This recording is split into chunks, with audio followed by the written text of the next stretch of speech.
Kapanapanabik ang next coming episode ng Lavender Fields. Nabuhay na buhay itong si Tyrone De Vera na nakapiit sa China. Pero papauwi na ito sa Pilipinas na tinawagan si Iris Benavides na humingi ng sorry at marami silang pag-uusapan umano ng kanyang asawang si Iris Benavides. Pero itong si Vito Benavides ay hindi papayag na gano'n na lang nahingi ng sorry si Tyrone at hayaan na lamang.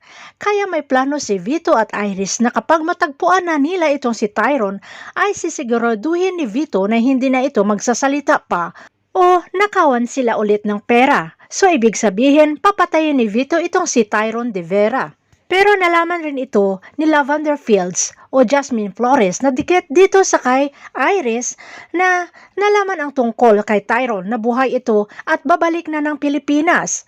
Agad sinabi ni Jasmine Flores o Lavender Fields kay Ma'am Aster Field ang tungkol kay Tyrone. At ayon kay Ma'am Aster, ang lahat ng baho ng mga Benavides ay ilalabas ni Tyrone De Vera.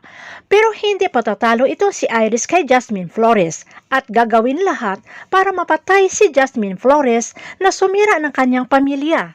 Maipapatay kaya na Vito Benavides itong si Tyrone De Vera bago pa ito makapagsalita tungkol sa kanilang baho?